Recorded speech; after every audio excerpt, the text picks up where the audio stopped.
Hello guys, good afternoon. Nakita mo yung dagat dito guys. Napakamaraming puti. Kasi bad weather pa guys. Yung ibon guys, so yan ang inalagaan namin dito guys. Pinapakain. Ganito ang buhay dito sa platform guys ngayon. Bad weather na guys sa ibang country guys. Lalo na sa ibang part sa US. Nag ano guys, nag-twister. Yung aliluyop guys. Yung nakita mo yung malaking hangin na umakyat sa langit at maraming damage guys. Ilang bahay nga na distract o na damage. Pero dito dagat sa Gulf of Mexico guys, napakalaki ang alon.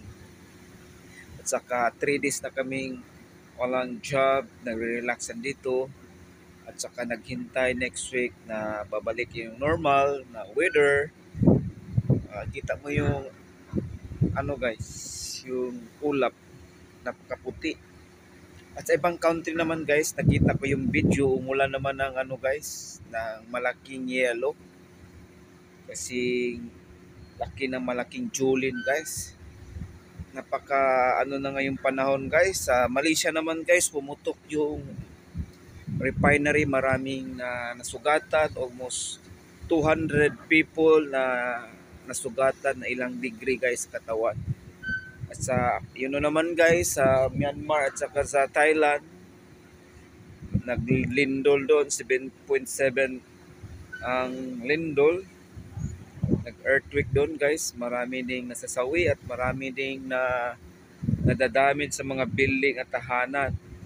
Ang ating gagawin ngayon guys, lalo na sa Pilipinas ngayon, kahit saan sa sulok ng mundo mga Pilipino, ipatuloy pa rin natin ipagdadasal ng ating buhay. Lalo kang Tatay Digong nasa Netherlands ngayon. Napakasakit guys, 80 years old na, kinukulong ng dahilan sa politics. Sana guys, tayo mga Pilipino, sa buong mundo guys, ang Philippines o Pilipino lang ang pinaka prayerful. Nang tayo guys, na patuloy pa natin na pagdadasal, huwag tayong mawala ng pag-asa. Tingnan mo ngayon guys, may tension naman ngayon sa Taiwan versus China. Di na natin alam kung anong mangyayari sa mundo ngayon. Kailangan maging handa tayo, maging prepare. Kailangan tayo magdadasal hanggat mayroon pa tayong buhay na titira.